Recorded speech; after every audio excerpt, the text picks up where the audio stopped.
ESPN started keeping rankings in 2006, therefore meaning there's only been roughly 15 #1 ranked recruits to ever grace this earth. Some of those include Jadeveon Clowney, Leonard Fournette, Trevor Lawrence, the list goes on and on. To be included and mentioned in the same conversation as these guys, it's an incredible achievement and honor. You could also say if you're in this same category, there is a lot of pressure that comes with it. Maybe too much pressure. In 2015, Byron Cowart, aka the #1 high school football recruit in the country, had all the hype in the world. He wasn't regarded as the next big thing, he already was the next big thing, and I hope that makes sense. He was a 6'4", 258-pound defensive end to be exact, from the state of Florida. It's not every day you see a defensive end or a defensive player in general become a bust. In most cases, and normally in the videos we make on this channel, the guys who are labeled as a bust, it's either the running back, quarterback, or it's an offensive player. The reason you don't see too many defensive players get labeled in that bust category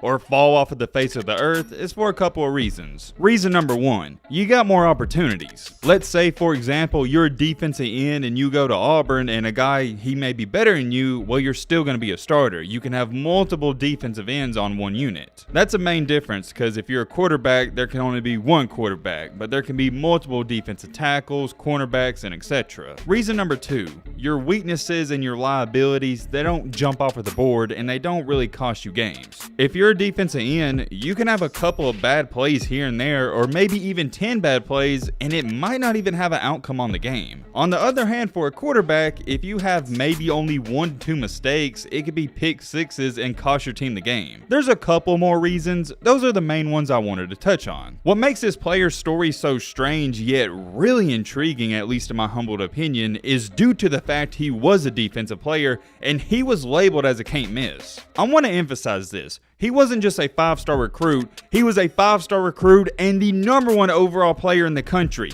That means there wasn't a single player better than him. You would think a defensive end who was as highly rated as he was and had all the hype around him that he had would get to the NFL after only a year or two of college and be a first-round pick. Well, ladies and gentlemen, that might have been a part of the problem as well, because he thought that was going to happen and he wasn't going to have to work for it. He stated in an interview, quote unquote, "I thought I was going to be Jadeveon Clowney, get 3 and out, drafted top of the first round." What's so ironic about that statement is not too long after, he also said this. He said this about coming out of high school and going to the college level. "I didn't have the IQ coming out of high school. I didn't know the preparation that it took to be good on Saturdays and Sundays. I gotta give the man some credit, at least he was self-aware and he knew it was his fault. He openly admitted he didn't have the IQ and he didn't work as hard as he should have coming out of high school going into the college level. I do respect that, but at the same time, he was a huge disappointment at the college level. In his first 3 years of college football, he only had 15 tackles and 0 sacks. As a former 5-star recruit, #1 defensive end, #1 overall player in the country, to only have 15 tackles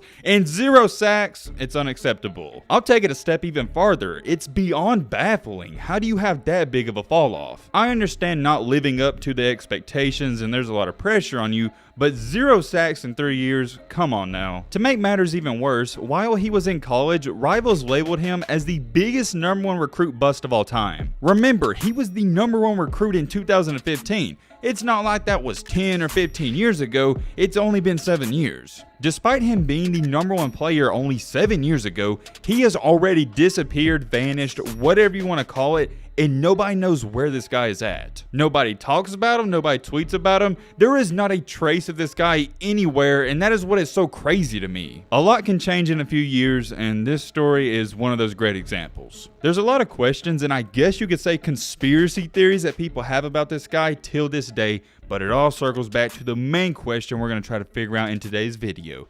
What really happened to Byron Cowart?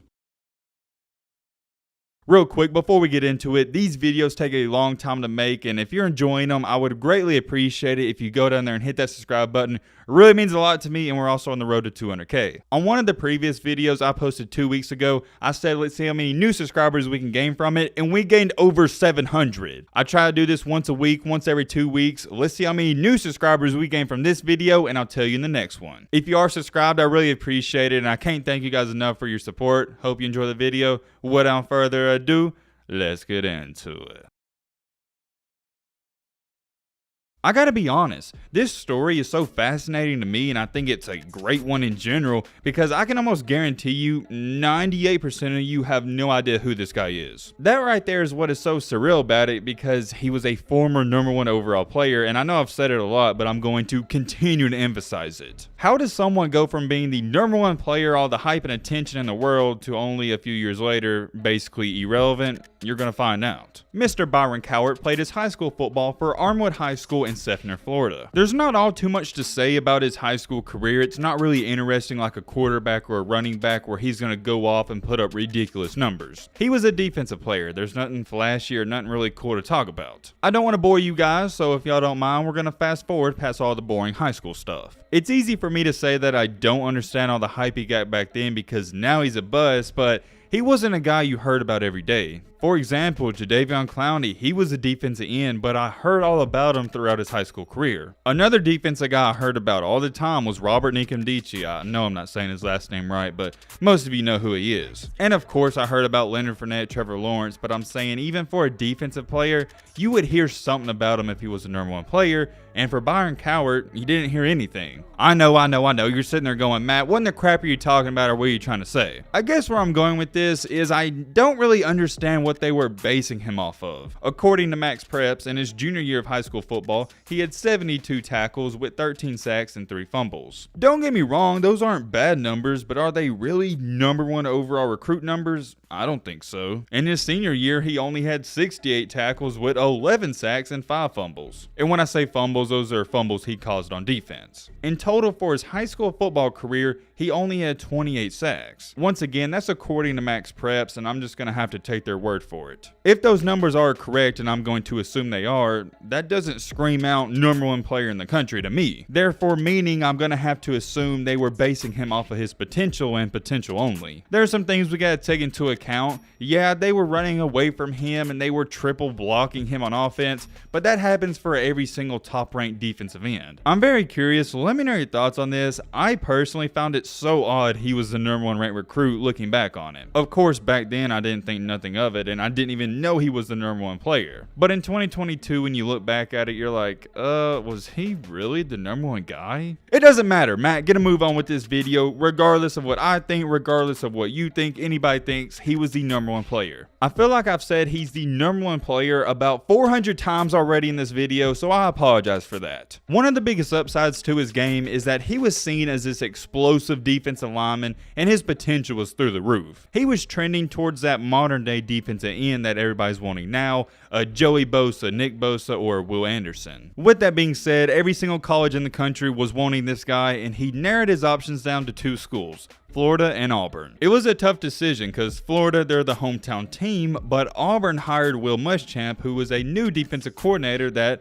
at the time, Byron Cowart really liked. It goes without being said, it was a massive pickup for Auburn, and he was supposed to make an immediate impact. Everything was looking good. He had no off-the-field problems. He was going to come into year 1 and dominate. Except there was one big problem. He barely even played. Whoa. Hold on. I know what you're probably thinking. I was thinking the same thing. Why in the heck is he not playing? What was going on? I thought maybe there was some disagreement with the coaching staff and he was having problems with that. According to him, he just wasn't good enough. I'm not the type of guy who makes up excuses for myself, and I'm not going to make them up for other people. He just wasn't getting the job done. He was so frustrated in his first year at Auburn, he tweeted this out but deleted it. I'm being penalized because I was the #1 player, but I'm struggling. I don't care about the stars, so why when I struggle, it's thrown in my face. When it was all said and done for his freshman year at Auburn, he was playing a decent amount, but he just wasn't doing anything. In 8 games played, he only had 6 tackles and 0 sacks. Safe to say, it wasn't a great year, but that's only year 1. He's got 2 to 3, maybe 4 more years ahead of him if he redshirts. He would happen to speak about that freshman season, and here's what he had to say. I never once thought, what if I don't fit this scheme or this team? Also adding, I didn't even know what adversity was. I'm not going to criticize him too much. He didn't have a great freshman year. He's a freshman. It's not the end of the world. Like I said, he's got a couple more years ahead of him. However, there was some chaos that was going on.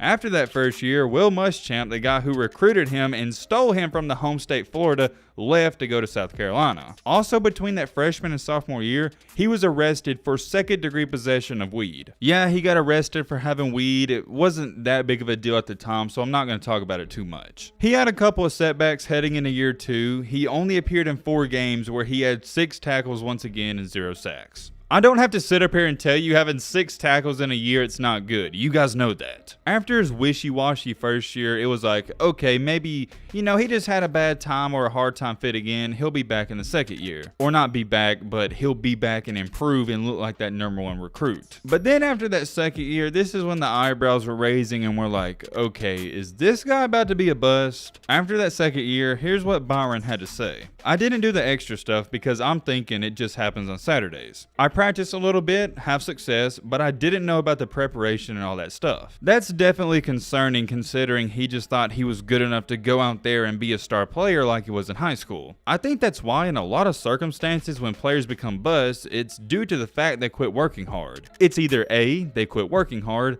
B, they have injuries, or C, they go down a terrible life path. I can't speak for you, but to me, the worst one is when a guy has all the talent in the world and he just makes terrible life choices. I don't really get upset at a guy if he has injuries and that hurts his career because that's something he can't control. But if you're talented and do stuff off the field to affect your career on the field, that's when I'm like, okay, this actually pisses me off. This one's odd because it wasn't neither of those, it's somewhere in between. He wasn't making terrible off the field life choices, but he wasn't working hard on the field either. Fast forward in time to 2017, his junior year at Auburn, he only played 2 games. The reason he only played 2 games is because he left Auburn to join a community college for 2 reasons. 1, he wasn't playing a lot at Auburn, and 2, he wanted to be closer home back to his mom. Leaving Auburn was a good thing for him. I'm not even talking about his football career, but for his mental health.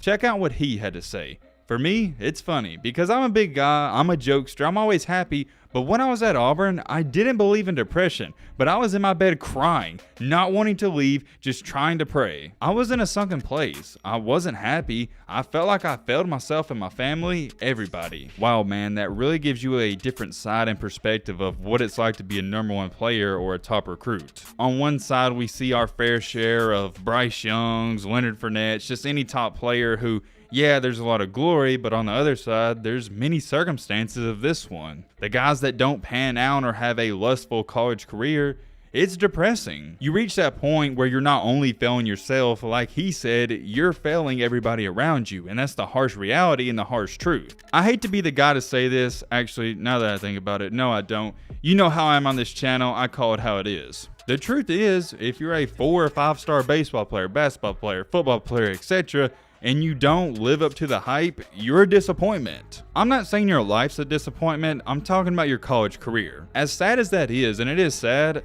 that was the life that Byron Cowart was living at Auburn. It's hard for me to imagine a grown man coming home from football practice and crying in his bed. Anyways, getting a move on with our video, after spending that 1 year at Hillsborough Community College and a year closer back home to his mom, he decided he was ready to go back to a D1 college. That college he decided to go to was Maryland. To be completely 100% transparent with all of you, I like this guy as a person, but at Maryland, he wasn't nothing special. In 12 games played, he had 38 tackles, with 5 of them being for loss and 3 sacks. One fun fact to throw in there, as a defensive end, he had 2 interceptions. Once again though, let's be serious, having 38 tackles and 3 sacks, it's nothing crazy. On the bright side, compared to what he did at Auburn, it was a huge difference and it was a great step in the right direction. To put it in perspective, at Auburn, he had 15 tackles in 3 years. At Maryland, he had 38 tackles in 1 year. That's a big difference. While he was at Maryland, in an interview, here's where he said the quote about Jadeveon Clowney. "I thought I was going to be Jadeveon Clowney, get 3 and out, drafted top of the first round." Also adding, "But my journey was different. I still had to go through some adversity and grow as a player. I still think I'm that first round talent, but at this point, I just want the opportunity to get drafted, then play in the league." Also, when he was at Maryland, this is when rivals labeled him as the biggest #1 recruit bust in history. Here's what he had to say about that.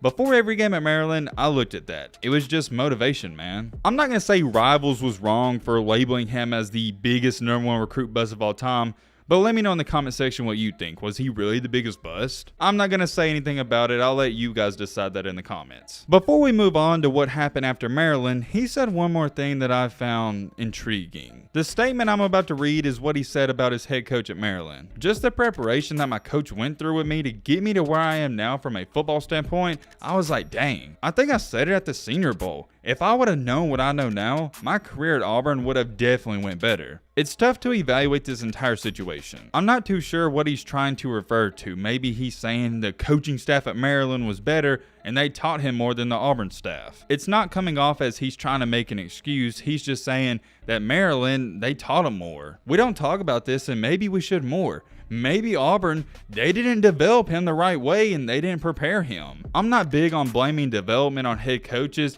because I think ultimately if you're a great and talented player, you're going to be just fine. However, there is some circumstances where if you were around better coaches, it would have helped you out. For example, let's say he goes to Alabama and Nick Saban's his head coach. It could have turned out differently. From everything I've seen, he doesn't rub me as a guy who is blaming his lack of football success on other people. He's literally owned up to it from day one. He said he didn't prepare enough and he didn't have the IQ he needed when he was at Auburn. On a serious note though, was Auburn really helping this guy out and getting the best out of him? I've said it before, I'm gonna say it again. What makes Nick Saban and Alabama the best of the best is because they get the most 5-star recruits and they get the most out of their 5-star recruits. Anybody can get 3, 4, 5-star recruits, but what has separated Alabama from all these other schools is they get the most out of their players. Prime example right here, Auburn gets 5-star recruit and they get nothing out of him. I'm not saying if he would have went to Alabama, he would have been the next Ndamukong Suh or anybody like that,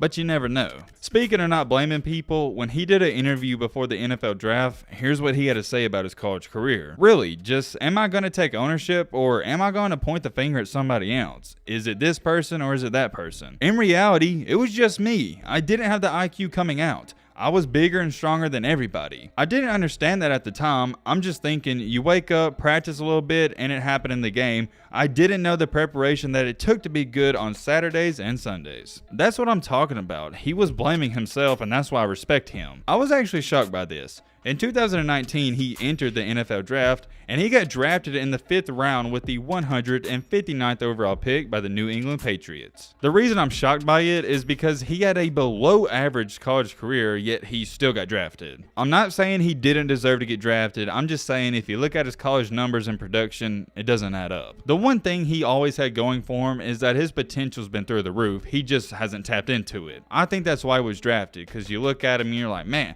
this guy has unlimited potential, maybe we can unlock it one day. And plus too, it wasn't like they spent a 2nd or 3rd round pick on him, he was a 5th rounder. It wasn't a high risk. If you draft a guy in the 5th round and he doesn't pan out, it is what it is. No GM or head coach is going to get upset about a 5th rounder flopping. As a rookie in 2019, he did play in 5 games where he had 2 tackles. Nothing insane or nothing to get worked up about, but the year after in 2020, he played in 14 games where he had 27 tackles. 14 of those tackles were solos and he had 1 sack. Unfortunately though, ever since 2020, he hasn't played a single game. It is key to note that before the season in 2021, he was placed on the reserve list, aka the PUP. If you don't know what PUP means, it means physically unable to perform. Basically, to dumb it down even more if you don't know what that means, the Patriots, they shut him down for the entire season. Kinda like he had a season-ending injury, but he's still with the team. That's the current up-to-date on him. I'm not too sure how his injury's going, but I think he should be back for next year. The only question going forward is, will he play a lot for the Patriots or will he get cut or released? He's not a huge valuable player. He's only had 1 sack in 2 years, but I think he can be good going forward and they could definitely use him. And if the Patriots, they can't use him, there's some other teams in the NFL that could. I'm wishing him the best of luck. I hope he sees a lot of success, but I don't even see him being a guy that averages over 7 or 8 sacks a year.